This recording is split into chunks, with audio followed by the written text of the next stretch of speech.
একটা কাম করি সামনে দিকে আছে না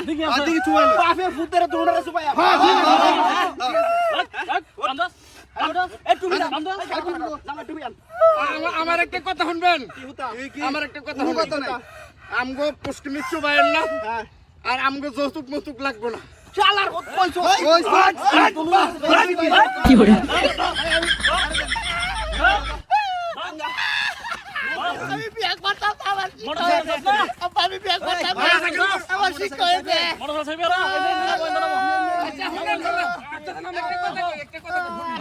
কোনো উনানি নাই ভাই আগে নামুন আগে দিকে সুবাও দরিয়া দরিয়া সুবাও আমার শিক্ষা হয়েছে আমি বিয়ে করতাম না বিয়ে করতাম না আপা আপা থাও আপা তুমি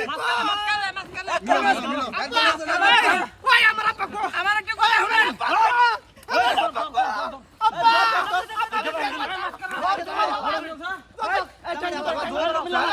ভাইয়ে ভাইয়ে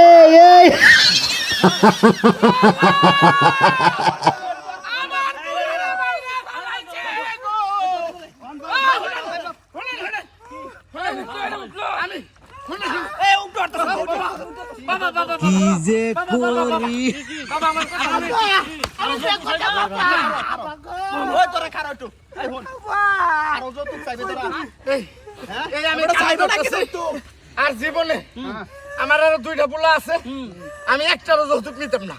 ভাই বিষয়টা আমরা বুঝুন যে তারা কইছি গাড়ি একটা দেন কিন্তু বিয়ার পরে আমার শরীর সুখ শান্তি দেখিয়া পরে সে গাড়ি দেন তারপরে মানতেছে না নগদ কইতেছে নগদ ব্যবসা শুরু করছে ব্যবসা ব্যবসা ফুলার ব্যবসা করে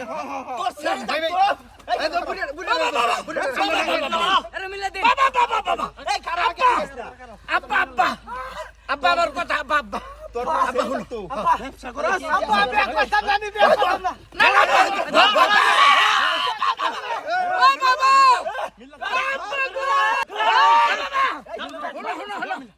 আমি একটা কথা কই, বাবা খারাপ একটু খারাপ, বাবা একটু খারাপ। শালার পুত্র কত বড় সাহস যৌতুক স্যার। প্রিয় দর্শক আসসালামু আলাইকুম। আমাদের এই ভিডিওটুক একটা শিক্ষণীয় ভিডিও, যাতে আমার এই ভিডিও দেখে প্রত্যেকটা মানুষ বুঝতে পারে যৌতুক নেওয়া এবং দেওয়া দুজন সমান অপরাধের অপরাধী। তো যদি কেউ ছেলে বিয়ে করান বা মেয়ে বিয়ে দেন, যৌতুক আপনি চাবেন না, আরেকজন ছেলের বাবা যৌতুক নেবেন না। তো সবাই যৌতুক থেকে বিরত থাকি, সবাই ভালো থাকি, সুস্থ থাকি। আমাদের টিমের জন্য দোয়া করবেন। আসসালামু আলাইকুম।